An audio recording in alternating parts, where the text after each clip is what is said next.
আসসালামু আলাইকুম। Sherpur agro farm and হ্যাচারির পক্ষ থেকে আপনাদের সকলকে স্বাগতম।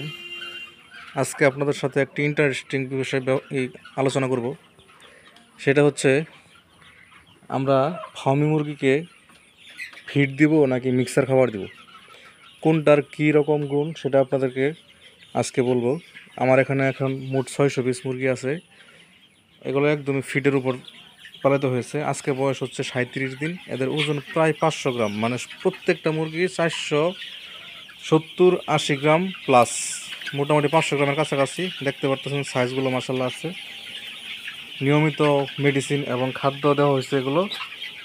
এদের গ্রোথ 37 দিনে মোটামুটি 2 মাসের মতো চলে আসছে। অনেকে দেখবেন অসাধু ব্যবসায়ীরা মোটামুটি এগুলো অল্প বয়সে সাইজ নিয়ে এসে 2 মাস বলে বিক্রি করে। যদিও আমরা বিভিন্ন প্রজেক্টে মুরগি দিয়ে থাকি, এই জন্য আমরা কন্ট্রাক্টে কাজ করে থাকি, আমরা এগুলো বাইরে যেমন বিক্রি করি না। তবে আজকে আমার মূল যেটা বিষয় সেটা হচ্ছে, আপনারা যারা মিক্সার খাবার দেন, বিশেষ করে ফার্মি মুরগিকে, অল্প কিছু টাকা বাঁচানোর জন্য আপনারা মিক্সার খাওয়াইয়ে ফার্মি মুরগিতে কী পরিমাণ আপনারা লস প্রজেক্টে থাকেন আপনাদের সাথে শেয়ার করব। এই একই সাইজের মুরগি দেখতেছেন, 37 দিন বয়সী, প্রায় 500 গ্রাম ওজন। এখানে 90% মানে সবগুলো ফিমেল। আপনাদের আমি একটু পরে আরেকটা পরীক্ষামূলকভাবে আমি 20টা মুরগি আলাদা করে রাখছিলাম, 25টা মুরগি একই বয়সের, ওইগুলোর সাইজ আপনাদের এখন দেখাবো।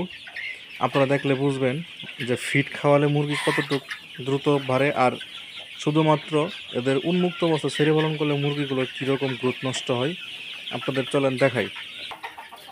এই যে দেখেন, একই দিনের বাচ্চা, একই ব্রুডিংয়ের বাচ্চা, 2-3 দিন পর আমি আলাদা করে এগুলোকে উন্মুক্ত অবস্থায় পালন করেছিলাম। এদের সাইজ দেখেন, 200 গ্রামও হয় নাই। এগুলো কিন্তু বয়স 37 দিন। কেউ দেখলে ভাববে যে এগুলোর বয়স সর্বোচ্চ হলে 25 দিন। আমি শুধু আলাদা করে রাখছিলাম 20টা বাচ্চা। এগুলোকে আমি উন্মুক্ত অবস্থায় ছেড়ে পালন করতাম এই খামারের সামনে। আর যেগুলো আপনাকে দেখাইলাম ওগুলো আমি শুধু ফিডের উপর পালন করেছি। সো আপনারা যারা মিক্সার ফিড খাওয়ান তাদের জন্য একটা লস প্রজেক্ট। অবশ্যই আপনারা চেষ্টা করবেন ফিড দিয়ে মুরগি পালন করার জন্য।